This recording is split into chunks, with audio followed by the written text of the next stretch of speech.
मना किया है, आरती की थाली रख दी और जवाब दियो है। तो राजा हरिश्चंद्र कहने लगी रानी मुझे ये सवाल मत पूछो। तारावती कहने लगी नाथ बात क्या है? तो जवाब दियो है कि रानी आज मैं वो काम करने को जा रहा हूं जो आज तक किसी ने नहीं किया हो, क्या आप मेरे साथ तैयार हो? जवाब दिया स्वामी आप तो ऐसे पूछने चले आए जैसे मैं किसी और की पराई औरत हूं, किसी और की स्त्री हूं। अरे मैं तो तुम्हारी पत्नी हूं। और आप क्या कहना चाहते हो, क्या करने को जा रहे हो? जवाब दिया रानी आज मैं बेचने को जा रहा हूं और मैं बिकने को जा रहा हूं, कि आप मेरे साथ तैयार हो? रानी कहने लगी स्वामी तुम बेचने की तो छोड़ो, इस तन के मेरे टुकड़े टुकड़े कर डालो और तब भी मैं मना नहीं करूंगी तुमसे कि क्या कर रहे हो। रानी जिस समय कहने लगी है, और ये 1 से 1 रुपए सुनील नेताजी, ये 1 से 1 रुपए से सम्मान कर रहे हैं। भगवान से प्रार्थना करते हैं मुरलीधर कन्हैया ने सुख शांति प्रदान करे, धनधाम से भरपूर रखे, इनके हाथों द्रव्य में आगे बढ़ती रहे, समाज में सम्मान मिलता रहे।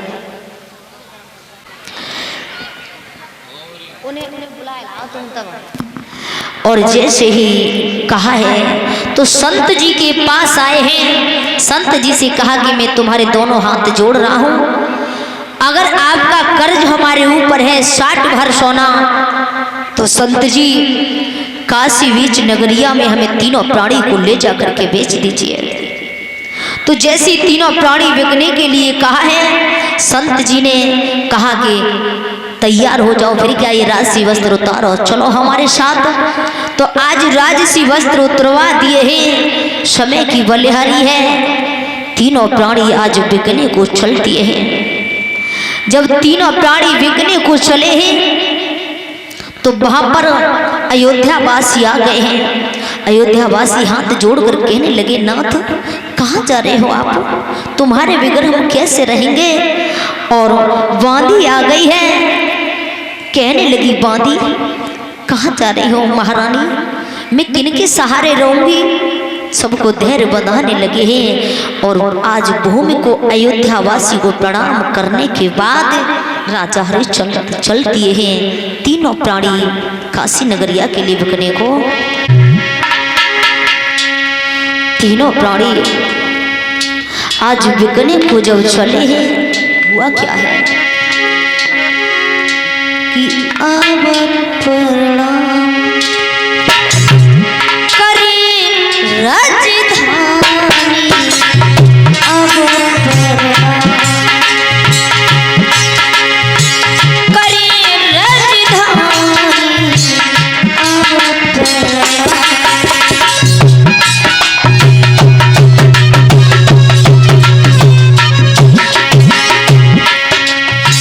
अब प्रणाम करे राजधानी, जाय रे तीनों प्राणी।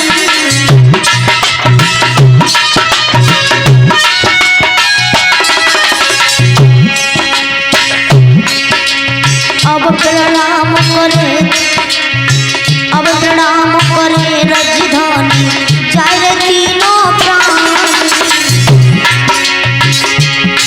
सूर्य ना सुखी अयोध्यावासी,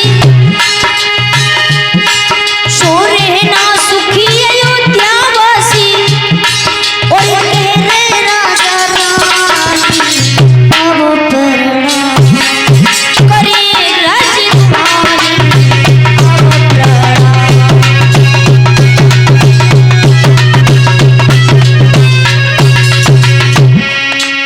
आज तीनों प्राणी प्रणाम करने के बाद चल दिए हैं।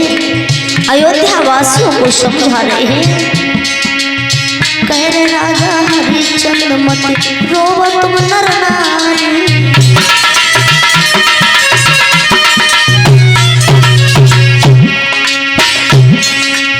कह रहे राजा हरिश्चंद्र मत रोवो तुम नर नारी। आवे न कोई विपदा तुम पर, आवे न कोई विपदा तुम पर, यही मेरी वाणी, अब प्रणाम करे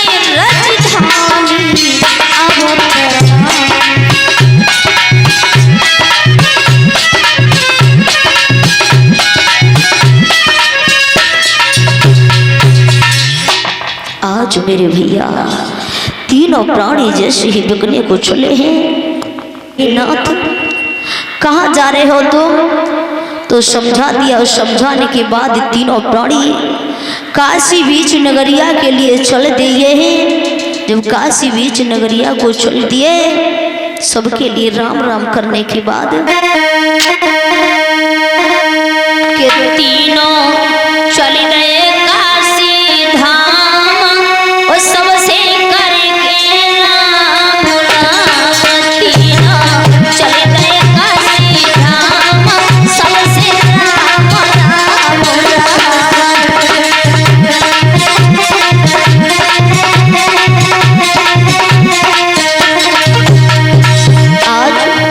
काशी बीच नगरिया के लिए तीनों प्राणी बिकने को चल दिए हैं। सबसे राम राम करने के बाद भैया अयोध्या सीरज दानी छूटी, अयोध्या सीरज धानी छूटी, बेटा पे फटी लंगोटी,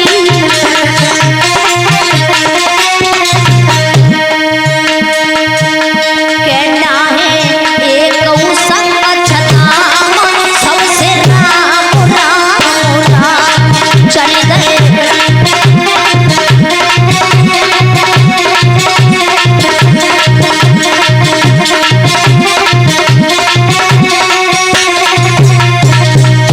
के चल गए तीनों काशी धाम, करके सबसे राम राम चल गए।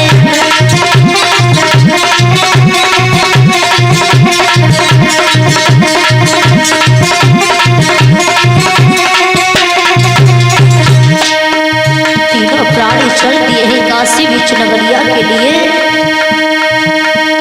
चले रहे तीनों नंगे पैर न चले रहे,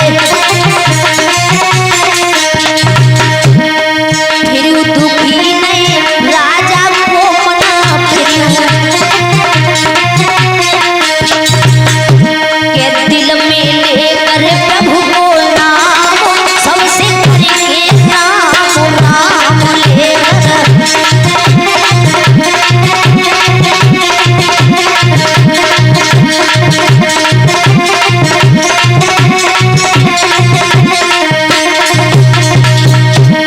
तीनों प्राणी जा रहे हैं बिकने के लिए काशी बीच नगरिया में, और पैरों में छाले पड़ रहे हैं, लेकिन फिर भी दुखी नहीं है राजा हरिश्चंद्र, फिर भी मन के लिए छोटा नहीं कर रहे हैं। चेहरा उतरे पड़ गए काले, चेहरा उतरे, चलत चलत मरे पैरन में छाले, चलत अर्जुन के प्रियु करो नाम सलाम, करके सबसे राम राम प्रियु।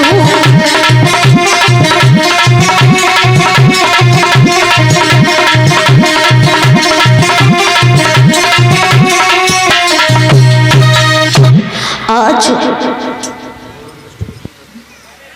और ये 100 रुपए गोविंद स्टूडियो दत्तपुर के रहने वाले 100 रुपए से सम्मान कर रहे हैं, भगवान से प्रार्थना करते हैं। और ये 20 रुपए सुखवीर सिंह मरहेला के रहने वाले जैसे ही चले हैं, और चलते चलते काफी दूर जंगल में निकल गए हैं। जब जंगल में निकल गए हैं तो बेटा रोहतास के पैरों में छाले पड़ गए, और प्यास लगने लगी है। जैसी प्यास लगने लगी है तो उसी समय बेटा रोहतास मैया से कहने लगी, माँ अभी काशी कितनी दूर है मैया, मुझे काशी बता दे माँ कितनी दूर है, मेरे पैरों में छाले पड़ने लगे हैं मैया। और बोले हैं बेटा रोहतास माँ कि अरे बोलो ओ तारी मैया, प्यास लगी मोई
लगा है माँ, अभी काशी कितनी दूर है मैया, मेरे पैरों में छाले पड़े सो पड़े, मुझे प्यास भी सता रही है मैया, क्या करूँ माँ।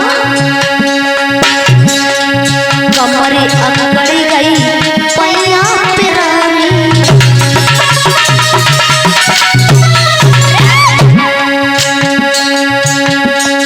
धूप सिकाया सब कुम्हिलानी,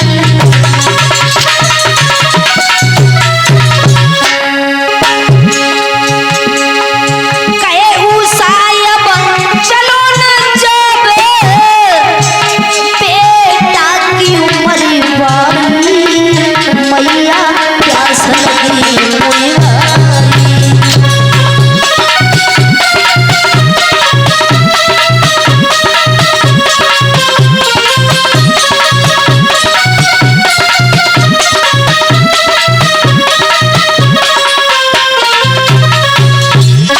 इस तरह से रोहतास पूछता है, और जैसे ही रोहतास ने कहा है मैया झूठी तसल्ली दे देती है, लला थोड़ी दूर और है, भैया धीरे धीरे धीरे धीरे आगे बढ़े।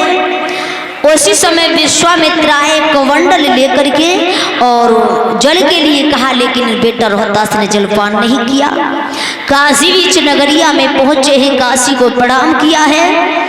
उसके बाद आवाज लगाई, जब आवाज लगाई तो वहां एक वैश्या आई और वैश्या ने मोल पूछा, चली गई है। जब वैश्या मोल पूछ के चली गई तो इधर ब्राह्मण आ गए हैं। सबसे पहले कालू मेहतर आया, 20 भार सोना दे करके हरिश्चंद्र को खरीद लिया है। तारावती कहने लगी, स्वामी आज तक नहीं हुआ जो पत्नी अपने हाथों से बेच दे, पहले मुझे बेच दो, उसके बाद तुम कहीं जाना। तो ब्राह्मण आए हैं रानी तारा की टेर सुन करके। जब ब्राह्मण आए हैं तो ब्राह्मण ने 20 भार सोना दिया, तारावती को खरीदा। तारावती को लेकर के चले तो रोहतास ने धुतिया को पकड़ लो और रोने लगे हैं, रोहतास मैया मुझे कहाँ छोड़े जा रही है, मोह ले चले अपने संग। तो ब्राह्मण से कहा, रानी तारा ने निवेदन किया मेरे बेटा को भी खरीद लो। 20 भार सोना दिया है, बेटा को भी खरीदा। इधर कालू मेहतर के साथ हरिश्चंद्र चले हैं, ब्राह्मण के साथ तारावती रोहतास चले हैं। एक दिन वो था कि दोनों तीनों साथ साथ रहते, और आज दिन वो है कि पति पत्नी दोनों अलग अलग हो रहे हैं। वारी वाह किस्मत, वारे वाह समय, ये भी किस्मत है। एक दिन साथ और आज दूर दूर हो रहे, नहीं हो पा रही है बात। क्या है बारी किस्मत है, तेरे खेल न्यारे हैं। तेने साथ छोड़ दिया, दोनों अलग अलग हो गए। बारे बस में कि किस्मत ने साथ ये छोड़ दिया, अब हो गए अलग अलग।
भैया दोनों अलग अलग हो गए।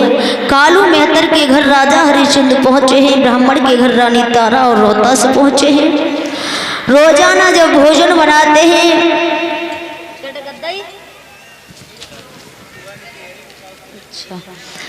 और भैया जैसे ही पहुंचे हैं तो भोजन बनाते हैं, लेकिन भोजन विश्वामित्र कभी भिखारी कभी बंदर का वेश बना के आते, सारे भोजन को खा जाते हैं। शरीर निवल हो गया था। एक दिन राजा हरिश्चंद्र अपनी गागर लेकर के घड़ा को लेकर के और पहुंचे हैं कर्मनाशा नदी पर पानी भरने के लिए। पानी भर तो लिया, लेकिन ताकत बल नहीं था जो उठा सकते और सिर पे रख सकते थे।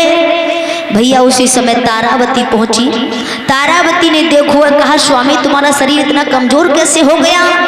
जवाब दियो है, रानी तारा क्या बताऊं तुम्हारे लिए, मुझे भोजन नहीं मिला है इसलिए मेरा शरीर काम नहीं कर रहा है, और मेरे गागर से थोड़ा हाथ लगा दे, तेरा एहसान मेरा काम हो जाएगा।